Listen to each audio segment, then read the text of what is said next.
Ayy, get in my way and try to block me, I'ma show aggression. Slide on your block like Danny Glover with a lethal weapon. I fucked your thought, she gave me top, I guess that's my confession. Got no regrets, I made mistakes, but I... Alright, so what's up, y'all? Today I'm going to be teaching you guys how to wheelie on any e-bike that has pegs, because that's what I'm going to be teaching today, is how to wheelie on your back pegs. Macfoxes come stock with them. I don't know if like supers or juiced bikes do. Any e-bike that you own, this is a really good tutorial for, especially if you have a full twist or just like decent brakes.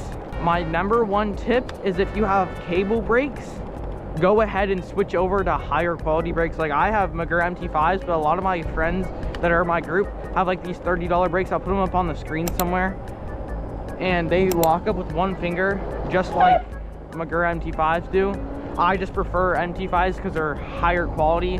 But I'm right now on 2 bars, and I'm still gonna be able to teach you guys how to wheelie, because it's not always the power that counts, it's the power that you put into it, not the power of your bike. So look, going 14 miles an hour, all you have to do is take your feet, put them on your pegs, and push down and pull backwards with all your force. And before you do that, just make sure to have your arms kind of straight like this, and then whenever you're pulling back, have them straight out.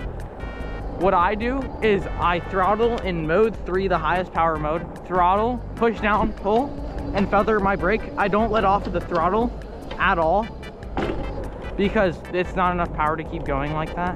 But like I said, all you have to do is take your feet, put them on your back pegs, throttle a little bit, and then depending on what bike you have, throttle and stop throttling. I don't know how much power like supers and juiced and like the electric mountain bikes and all of those have, especially if you're on like a TST or Red Star. I'm pretty sure on Red Stars you do like let off the throttle a bit because they have more response time.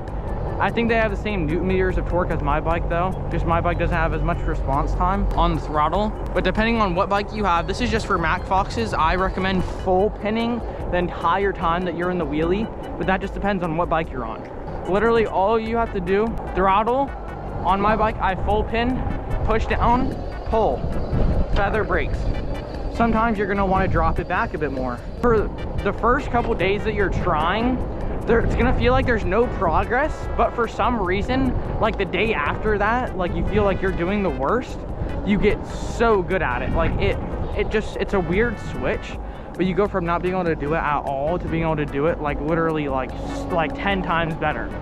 Whenever I was learning, I went on a vacation for like 3 days. It wasn't really a vacation, it was just for an event out in Miami. And whenever I left, I wasn't super good, and then I came back and then I was just super good. So if you feel like you're not doing super good, maybe take a day or 2 break and then go back to trying the wheelie, and for some reason you're a lot better than you were. It just gives your mind more time to process in what you're trying to teach it, and then you go back and you can prosecute what you just learned. If you do all of those steps and still can't wheelie, take one of your friends or get like your phone and prop it up somewhere and take clips of you trying to wheelie, and take that video and go to a video of someone actually wheeling that wheelies like on their bike. Even if it's like not the same bike as you can still look at what they're doing and compare what you're doing wrong to what they're doing right, and then take that together and try to see what you can improve yourself on. For me, it was literally just feathering the brake. Like I used to try to do this, now I just pick it up and feather the brake like that.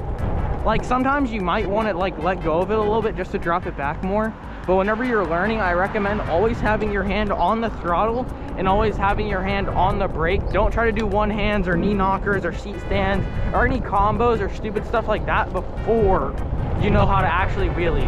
And then whenever you know how to wheelie, you can start doing that stuff like combos. Just, you don't want to rush yourself trying to learn how to wheelie just because you want to become super good in like the first few days. It took me like 2 weeks, and now I can wheelie for however long I want. And like I said, I'm on 2 bars right now. A lot of it is just trying to be consistent about it. You don't always have to be on the highest bars or the highest mode. A lot of it is just finding your balance point. So what I recommend doing is picking up your bike and just setting it down. pickup bike, set down until you find where your balance point is, and then you can pick it up and start doing that and keeping it up.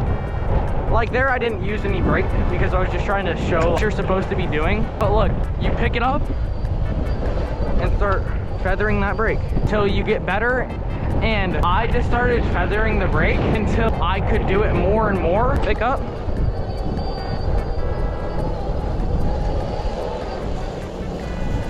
And now I can hold it for literally however long I want. Like look, feather, feather, feather. And whenever you learn how to wheelie, you're gonna want to, like, sometimes whenever you feel your bike going down and you don't have enough power to keep it up, literally stand up on your pegs to keep it up. Like you see, I just did that once and it kept it up. Sometimes it won't work because you're going too fast, you don't have enough torque and enough power from your body to keep it up. Over time, you'll learn how much power you need to pull up, how much power you need on the throttle, how much power you need on the brake, and then you just repeat that process over and over and over again until you know what you're doing. I really hope this tutorial helped because a lot of you guys were asking what to do and how to do it, and first tutorial just like this. And this can work on any e-bike, not just your macfox. This was just a tutorial on your pegs. Let me know in the comments if you want me to teach you how to do it on your pedals. And thank you guys so much for watching. Have a blessed day. See ya. It's on the 4x9, bang at the door, knock at the safe, pop a kick, don't splash the shoe, shit like I'm Clay Thompson. Ooh.